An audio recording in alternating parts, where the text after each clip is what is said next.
I feel like if there was a comic character that is meant for you, Mr. Hardy, it's Venom. And I mean that in the nicest possible way. It's a huge acting challenge. It's two distinct different characters at war with each other. And not to mention, he's a badass. He's the coolest looking character in the known universe. But Eddie isn't. Eddie's a fundamental professional coward who's dragged through the bushes by Venom. The anti part of the hero.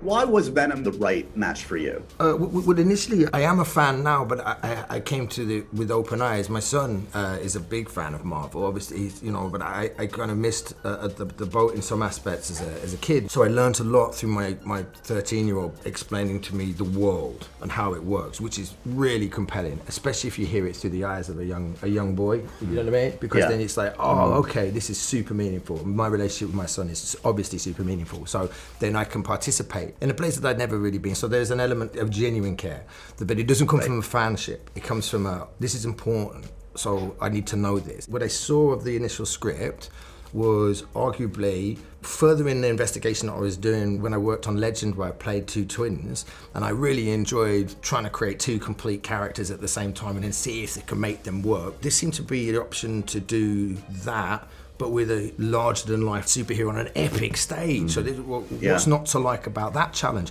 And then primarily, I think the fundamental connection piece for me was the Jekyll and Hyde element of it. You know, the inside voice that shouldn't really make the decisions, and the sort of rational element which is riddled with neurosis that I happen to recognize perhaps, do you know what I mean, as a human being. I say, well, I really like to do this, but I should probably do that. Or wouldn't it be great if we did this?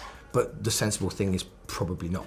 Do you know what I mean? And totally. That interior argument, which I have, is then embellished in a huge, surrealist, absurdist sort of fantasy world, whereby it has a law and a symbolic output, which becomes, Eddie and Venom. And I know initially Eddie Brock is quite tough and resentful, and in the comic books can be seen as a Mudawa character.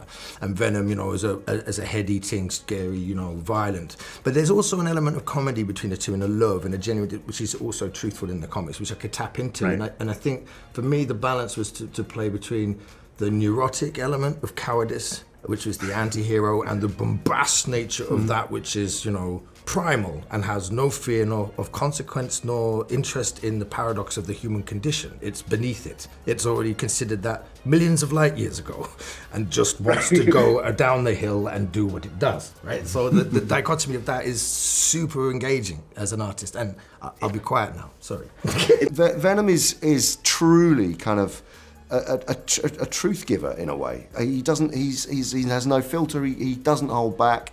Eddie is so is made a career out of lying to himself and other people. And with the veil of illusion. Correct. Yes. So yeah.